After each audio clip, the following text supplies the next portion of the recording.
ଜାତୀୟ ସଡ଼କ ସୁରକ୍ଷା ମାସ ପାଳନ ଅବସରରେ ଚଣ୍ଡିଖୋଲ ଆଞ୍ଚଳିକ ପରିବହନ କାର୍ଯ୍ୟାଳୟ ପକ୍ଷରୁ ଚଣ୍ଡିଖୋଲ ଫାଣ୍ଡି ପରିସରରେ ଏକ ରକ୍ତଦାନ ଓ ସ୍ୱାସ୍ଥ୍ୟ ପରୀକ୍ଷା ଶିବିର ଅନୁଷ୍ଠିତ ହୋଇଯାଇଛି। ଏହି ଶିବିରକୁ ଚଣ୍ଡିଖୋଲ ଆଞ୍ଚଳିକ ପରିବହନ ଅଧିକାରୀ ଶିଶିର କୁମାର ସାହୁ ଉଦ୍ଘାଟନ କରିଥିଲେ।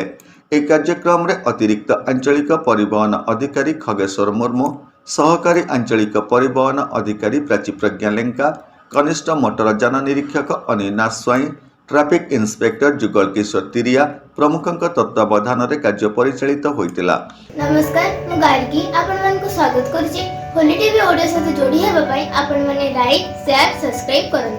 मोर एडिशनल आरटीओ चंडीगढ़ जातीय सड़क आमर जो ए चली जातीय सड़क सुरक्षा मास जनवरी मास जो चलो या भितर आमर बहुत गुड़ा कार्यक्रम रही भर आजर जो चंडीगढ़ फांडी आमर रक्तदान शिविर गोटे अन्यतम।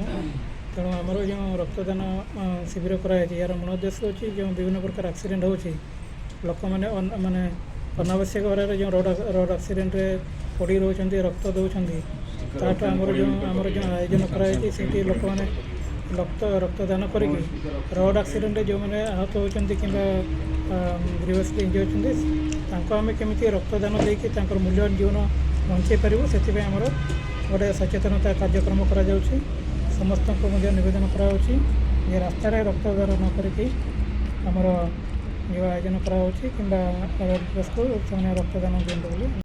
ଏହି କାର୍ଯ୍ୟକ୍ରମରେ କାର୍ଯ୍ୟାଳୟ ପକ୍ଷରୁ ରୀନା ଏକଳା, ସ୍ନିଗ୍ଧାରାଣୀ ନାୟକ, ଶୁଭଲକ୍ଷ୍ମୀ କର, ଶୁଭ୍ରାଂଶୁ ଶେଖର ଦାସ, ଦୀପକ କୁମାର ମହାପାତ୍ରଙ୍କ ସମେତ କାର୍ଯ୍ୟାଳୟର ବହୁ କର୍ମଚାରୀ ଏଥିରେ ଯୋଗଦେଇ ସହଯୋଗ କରିଥିଲେ। ସର୍ବଶେଷରେ ଖବର ଅନୁସାରେ ଏହି ଶିବିରରେ 32 ୟୁନିଟ୍ ରକ୍ତ ସଂଗ୍ରହ ହୋଇଥିଲା। ଯାଜପୁରରୁ ଦିଗମ୍ବର ମହାପାତ୍ରଙ୍କ ରିପୋର୍ଟ, ହୋଲି ଟିଭି ଓଡ଼ିଆ।